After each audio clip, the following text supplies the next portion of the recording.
Hi, this is Pastor Eric coming to you with another edition of Touching Base. Today I'm coming to you from the upper room, the balcony, the skyboxes here at Community UMC. I don't get to come up here very often because usually I'm down there preaching, but I can see why people love to worship from up here. There's a great view of the sanctuary from up here. You can see the beautiful windows, see everything. I'm very thankful for this sanctuary. Did you know that? It's a beautiful place to come and worship God. Do you remember we just put a new roof on this place?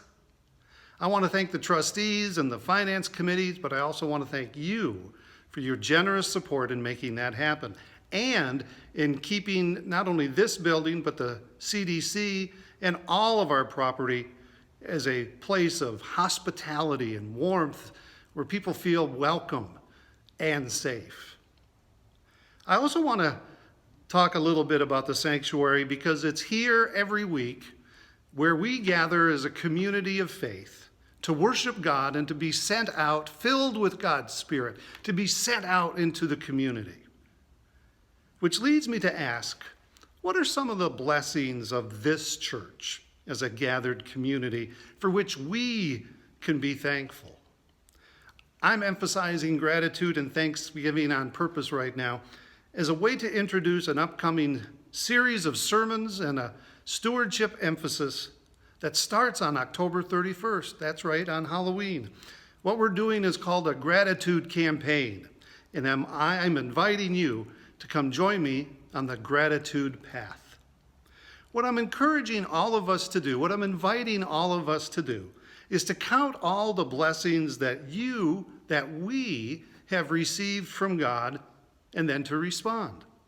What are the blessings that God has shared with our church and that with the Holy Spirit working through us that we have then shared with the community?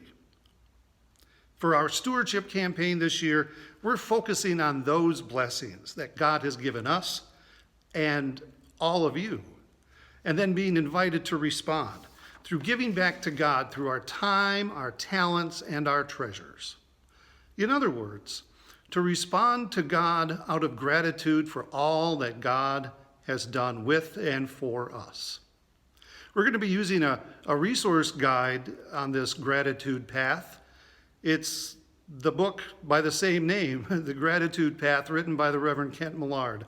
We'll have about 50 copies or so available for you to pick up after church this coming Sunday if you'd like to pick one up. We're also going to be giving away gratitude journals, and I'm inviting you to pick one of those up for each member of your family. And every day, just take out your gratitude journal and write down 5 things for which you are thankful. If you've never done it before, don't worry. Nobody's looking over your shoulder and grading you on what you are thankful for. It's just a way to practice an attitude of gratitude, as they say. If you need either one of these books, if you're watching online and need one sent to you, just let us know. Call the church office and we'll get copies to you.